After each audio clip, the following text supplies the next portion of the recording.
ગંભીરા બ્રિજના ગટરના ટુકડાના સેમ્પલની ઝારખંડમાં તપાસ કરવામાં આવશે। કોંગ્રેસ સમર્થિત જેએમએમ સરકારની લેબોરેટરીમાં તપાસ થશે। બ્રિજના ગટરનો એક ટુકડો સેમ્પલ માટે મોકલવામાં આવ્યો છે।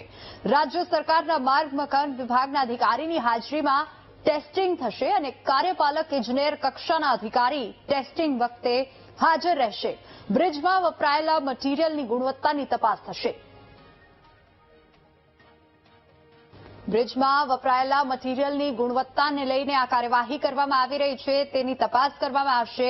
વધુ વિગતો સાથે સંવાદદાતા પાર્થ ફોનલાઈન પર જોડાઈ ગયા છે। પાર્થ, ઝારખંડમાં આ બ્રિજના મટીરીયલની તપાસ કરવામાં આવશે, તેની ગુણવત્તાને લઈને તપાસ કરવામાં આવશે, શું વધુ વિગતો?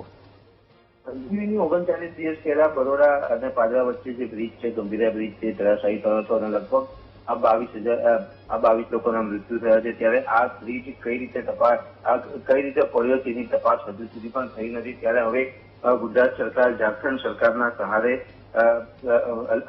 લાગી રહી છે। કોંગ્રેસ સમર્થિત જેએમએમ સરકારની લેબોરેટરીમાં સમગ્ર તપાસ કરવામાં આવશે। બ્રિજની ગટર જે છે, બ્રિજની ગટરનો એક ટુકડો સેમ્પલ માટે કુરિયર મારફતે ઝારખંડ મોકલી દેવામાં આવ્યો છે અને રાજ્ય સરકારના માર્ગ અને મકાન અધિકારીઓની હાજરીમાં આનું સમગ્ર ટેસ્ટિંગ કરવામાં આવશે। સાથે જ બ્રિજમાં જે મટીરીયલ્સ વપરાયું છે તે મટીરીયલની ગુણવત્તા કેવી હતી તે તમામ બાબતે હાલમાં તપાસ ચાલી રહી છે અને પહેલા જે રીતની રાજ્ય સરકારનો આદેશ હતો કે 1 મહિનાની અંદર આ સમગ્ર ઘટનાનો રિપોર્ટ સુપ્રત કરવાનો રહેશે, પરંતુ જે એસઆઈટીની ટીમ બનાવી હતી, જે ખાસ સ્પેશિયલ ટાસ્ક ફોર્સ બનાવ્યું હતું, તેના હવે વધુ 15 દિવસનો સમય આપવામાં આવ્યો છે। કારણ કે જે ઝારખંડમાં જે ટેસ્ટિંગમાં લેબોરેટરી કરવામાં આવશે તેમાં હજુ પણ 15 દિવસનો સમય થઈ શકે છે। એટલે કે હવે આ જે રિપોર્ટ છે એ 15 દિવસ બાદ, એટલે કે કુલ 1.5 મહિના બાદ આવશે। પરંતુ જે રીતની વાત કરવામાં આવે તો ગુજરાત એક વિકસિત પ્રદેશ છે, તેમ છતાં પણ